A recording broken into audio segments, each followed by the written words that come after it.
Let me tell you something that's going to stir your spirit today. You didn't just wake up this morning to survive another day. You didn't just stumble into this life by accident.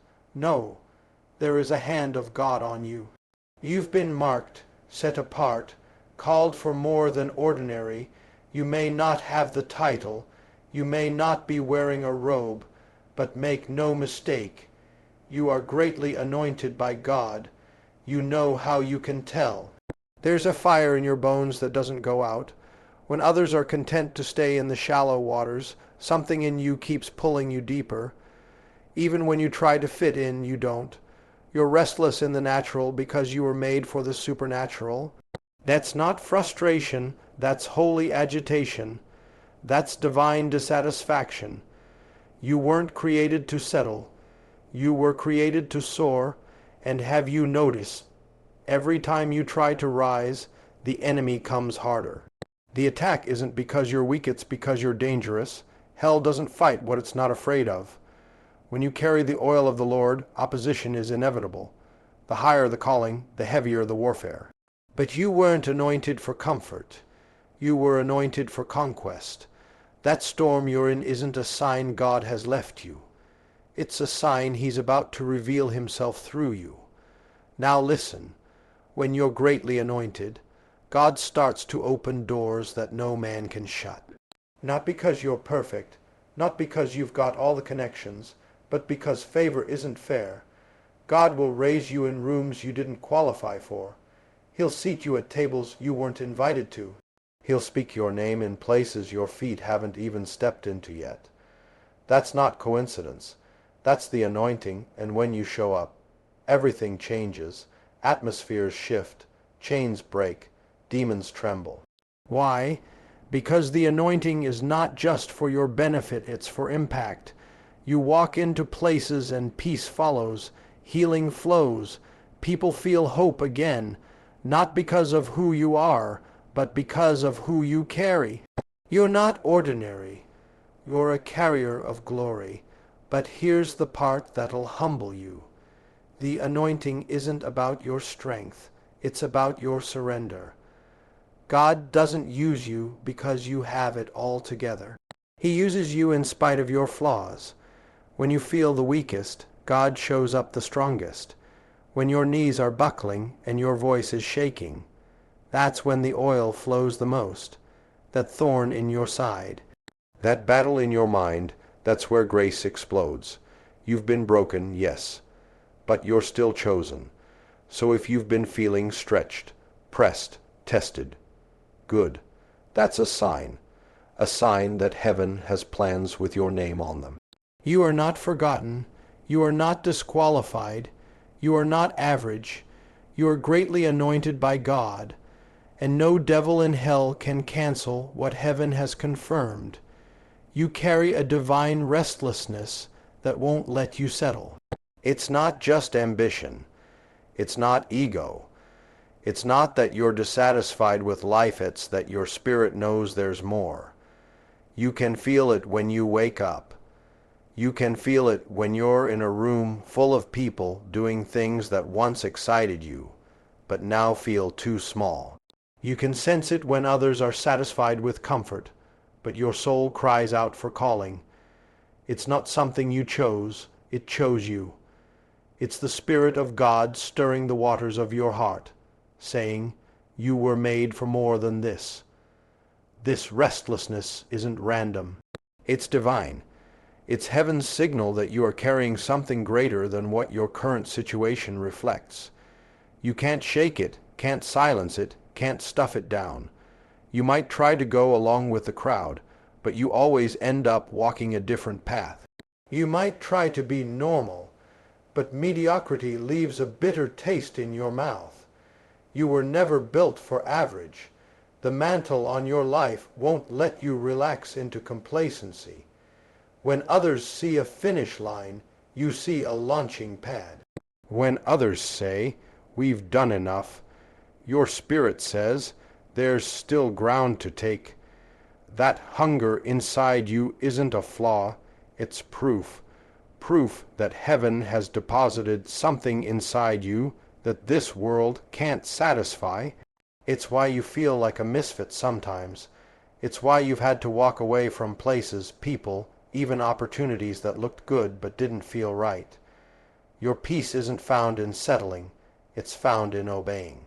Even when the next step is unclear, you keep moving forward because you know stagnation isn't an option. The anointing on your life demands motion. You weren't built for stillness. You're wired for purpose.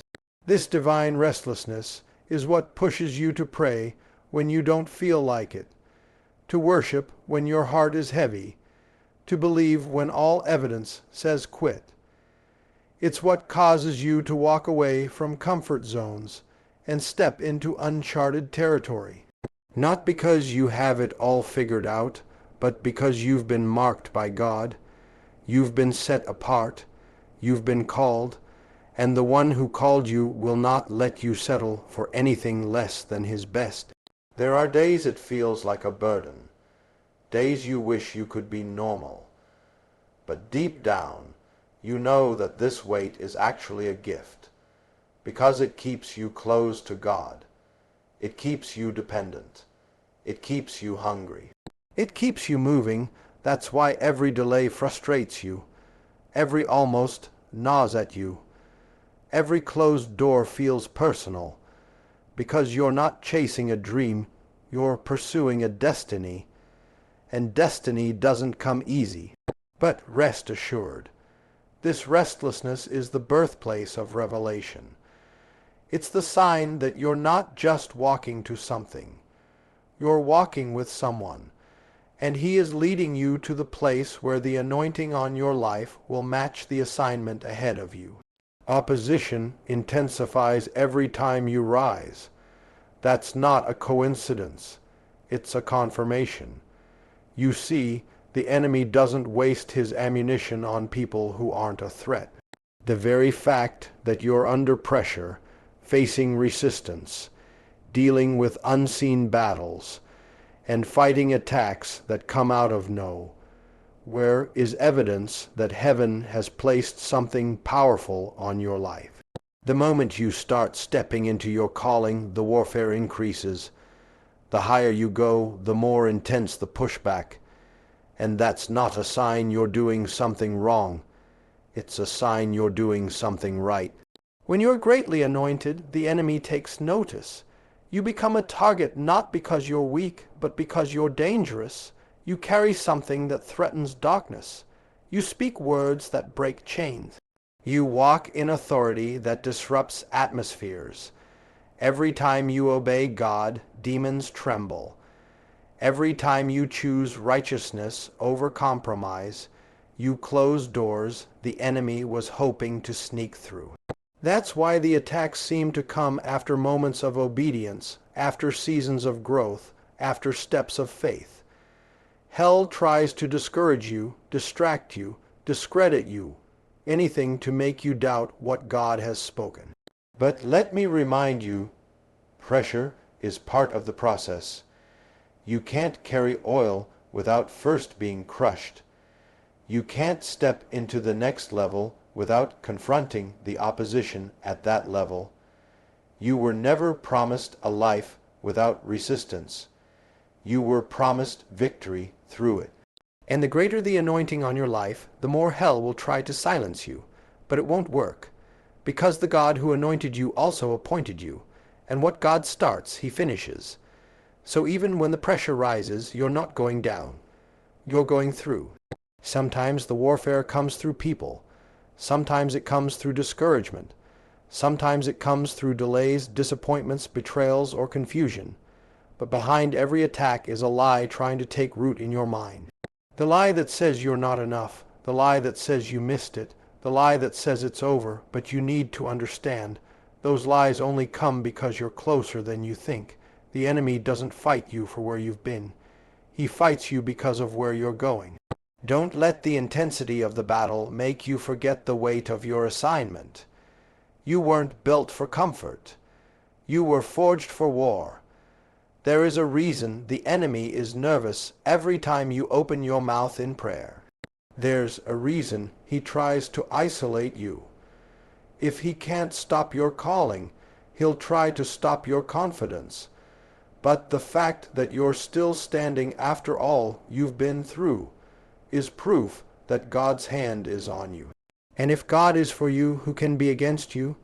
So don't be surprised when the warfare rises. Don't be shaken when the arrows fly. Stand tall, stand firm. You're not losing. You're leveling up.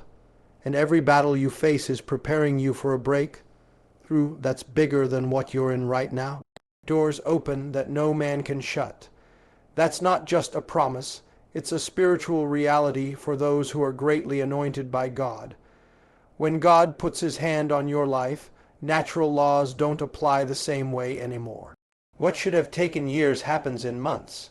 What looked impossible suddenly becomes inevitable. You start walking through doors that your resume didn't qualify you for, stepping into rooms that your background didn't prepare you for, and getting favor in places where you were once overlooked. That's not luck, and it's not chance. It's divine orchestration. When you're anointed, God begins to do things in your life that man can't explain and the enemy can't stop. People around you may try to understand it. Some may even try to discredit it.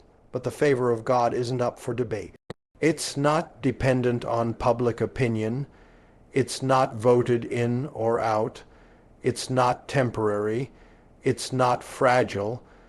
It's rooted in the sovereignty of a God who opens what he wants to open and closes what he wants to close. And when he opens something for you, no devil, no person, no system, and no circumstance can block it. Sometimes God will allow you to be rejected by certain doors just to show you the one he opens will be better than anything you were fighting to get into. Closed doors can be just as much a blessing as open ones. Because when you're walking in divine anointing, God doesn't just lead you by opportunity. He leads you by wisdom. He knows where you need to be, and more importantly, he knows when you need to be there. Timing is just as critical as location. So when the right door opens at the right time, it doesn't just elevate you, it aligns you. There will be seasons where you'll feel forgotten, hidden, or delayed. But the delay is not a denial, it's preparation. Because when the door opens, you won't have time to catch up. You'll have to be ready to move, and that's what the wilderness was for. That's what the waiting season was for. Not to punish you, but to prepare you, so that when God says now, you don't flinch, you don't hesitate, and you don't shrink back. You step through it with boldness because you recognize that this isn't man's doing, it's God's. And here's the beauty. When God opens a door, he doesn't just make room for you. He causes everything that was held up to start flowing. The anointing doesn't just open doors of opportunity. It opens doors of influence, provision, strategy, healing, and breakthrough. You begin to access things that were locked to you before, not because you were unworthy, but because it wasn't your season. But when your season comes, favor accelerates, grace multiplies, and doors open so wide that everyone watching knows it had to be God. Your presence shifts atmospheres. When you are greatly anointed by God, you don't just enter a room. You carry the weight of heaven with you. It's not about your personality, your position, or how loud your voice is. It's about the authority that rests on your life. There's something different about you that people can't always explain, but they feel it. You walk into spaces and the temperature changes, darkness gets uncomfortable. Confusion begins to clear. Heavy spirits start to lift, not because of who you are, but because of who walks with you and within you. The anointing is not just for your benefit, it's for impact. God doesn't anoint people just to feel spiritual. He anoints them to bring change. When you show up, peace shows up. When you speak, clarity comes. When you pray, things shift. It's not arrogance. It's alignment. You've been positioned by God to carry His presence into places where His name might not even be spoken. You may be the only Bible someone reads. You may be the only encounter with God someone ever has. And because of that, God has anointed you to be a walking, breathing encounter. There are times when people will be drawn to you, and they won't even know why. They'll feel safe around you. They'll feel hopeful around you. They'll open their hearts, share their pain, and search for healing because something in you speaks to something in them. That's the anointing at work. It's not about manipulation or charisma. It's about the quiet, holy presence of God radiating from your surrendered life. It's the fruit of the time you've spent with Him in the secret place, showing up in the public place. Atmosphere. Shifters often feel misunderstood. You don't always fit in because you weren't designed to blend in. You were called to stand out. You may walk into places and feel heaviness or tension before anyone says a word. That's because you're spiritually aware. You can sense what others overlook. But God doesn't give you that discernment to overwhelm you. He gives it to equip you. You weren't placed there to react. You were placed there to transform. And when you begin to pray under your breath, worship in your heart, and stand firm in your spirit, the very atmosphere begins to bow to the authority of the Spirit of God inside you. Never underestimate what your obedience does in a room. A whispered prayer, a soft word of encouragement, a silent stand for righteousness. These are not small things when the anointing is on them. God uses your yielded life to bring heaven to earth. You are a carrier of divine weight. That's why you can't live like everyone else. That's why you feel things deeply. That's why you get burdened for people, for places, for situations that others ignore. Because you weren't called just to pass through environments. You were called to shift them. And every time you show up with the Spirit of God in you, everything around you has to respond. God uses your weakness to display His glory.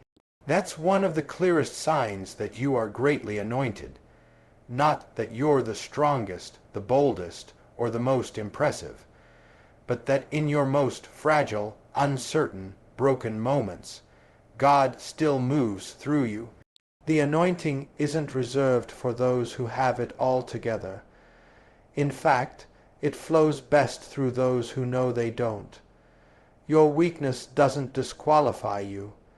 It becomes the very vessel through which God proves His power. That's the mystery of the anointing. That's the upside-down wisdom of the kingdom. What the world calls inadequate, God calls usable. There are times when you look at yourself and wonder, God, why me? You see your flaws, your fears, your shortcomings. But God sees a willing heart. He sees someone who won't take the glory for themselves, someone who will lean on Him, depend on Him, and give Him the credit. That's who He chooses. He's not impressed by human strength. He's drawn to surrender. That's why Paul said, I will boast all the more gladly about my weaknesses, so that Christ's power may rest on me. Your weakness is not a curse. It's a platform for grace to show up in a way that strength never could. God doesn't wait until you feel confident to use you. He often uses you in the middle of your storm, right in the heart of your battle. That's when the oil flows thickest, when you're trembling but still obeying, when you're weary but still standing, when you're doubting but still speaking life. That's when God shows Himself strong. He doesn't need you to have the perfect words or the perfect plan. He just needs your yes. That simple act of obedience in weakness becomes the channel for supernatural strength. If you've been feeling unqualified, that's a good sign. That means you're not relying on yourself. That means you're the perfect candidate for God's glory to be revealed. He delights in using the unlikely, the overlooked, the underestimated. Because when the breakthrough comes, when the healing flows, when the doors open and the chains break, everyone knows it wasn't you. It had to be God. That's how he gets the glory. That's how the anointing proves itself. There's a sacred beauty in being broken before God. Not broken as in defeated, but broken as in surrendered. The kind of brokenness that says, Lord, I can't do this without you. That's the kind he uses. The kind that's been crushed enough to carry the oil. The kind that's been through enough to understand compassion. The kind that walks humbly and speaks boldly, not because of pride, but because of presence. So don't hide your weakness. Don't cover up your scars. They are proof that God has kept you, proof that his grace has carried you, and proof that his anointing rests on you. You don't have to be perfect to be powerful. You just have to be surrendered, because when you are, your weakness becomes the stage on which God displays his unstoppable, undeniable, unshakable glory. Let me leave you with this. If you've seen the fire, felt the crushing, walked through storms, been misunderstood, overlooked, and stretched beyond your limit, take heart. Those aren't signs of failure. They are evidence that you are greatly anointed by God. You were never called to fit in, you were called to stand out. The oil on your life was not cheap, it cost you something. But that anointing is proof that heaven trusts you with divine assignments. Don't let the battle break you, let it reveal you. Don't shrink back. Rise up. You carry power, you carry purpose, and you carry presence. And what God has anointed, no man, no devil, and no circumstance can stop. Walk boldly, speak freely, lives surrendered. The world doesn't need more perfection. It needs more people who are authentically anointed. You are one of them. Now go, walk like it, speak like it, live like it. You were born for this.